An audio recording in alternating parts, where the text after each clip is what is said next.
حضرت ابو ہریرہ رضی اللہ عنہ سے روایت ہے کہ نبی اکرم صلی اللہ علیہ وآلہ وسلم نے فرمایا، ایک شخص راستے سے جا رہا تھا، اسے بہت پیاس لگی، اسے ایک کنواں ملا، وہ اس میں اترا، پانی پیا اور باہر آ گیا۔ اس نے دیکھا کہ ایک کتا پیاس کی شدت سے ہانپ رہا ہے اور گیلی مٹی چاٹ رہا ہے۔ اس شخص نے کہا، اس کتے کو بھی اتنی ہی پیاس لگی ہے جتنی مجھے لگی تھی۔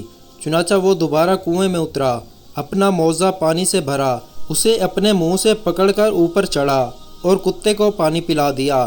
اللہ تعالیٰ نے اس کے اس عمل کو پسند فرمایا، اس کی مغفرت فرما دی۔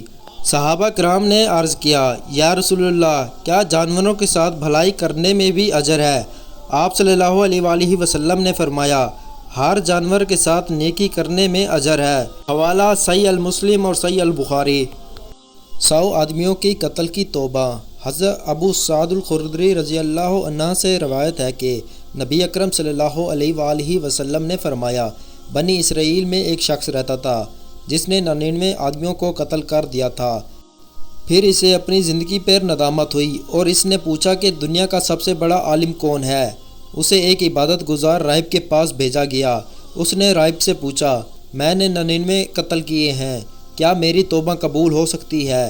راہب نے جواب دیا، نہیں۔ یہ سن کر اس شخص نے غصے میں آ کر راہب کو بھی قتل کر دیا۔ یوں اس کے قتل 100 ہو گئے۔ پھر اس نے دوبارہ ایک عالم دین کے بارے میں پوچھا۔ اس بار اسے ایک عالم کے پاس لے جایا گیا۔ اس نے پوچھا، میں نے 100 آدمیوں کو قتل کیا ہے، کیا اب بھی میری توبہ قبول ہو سکتی ہے؟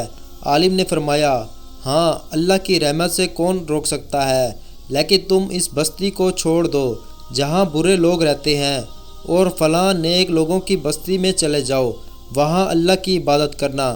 وہ شخص نیک بستی کی طرف روانہ ہو گیا، مگر راستے میں ہی اس کا انتقال ہو گیا۔ رحمت کے فرشتوں اور عذاب کے فرشتوں میں اختلاف ہوا کہ اسے کون لے جائے۔ اللہ تعالیٰ نے زمین کو حکم دیا، چنانچہ وہ نیک بستی کی زیادہ قریب پایا گیا، اس لیے رحمت کے فرشتے اسے لے گئے۔ حوالہ صحیح المسلم، صحیح البخاری۔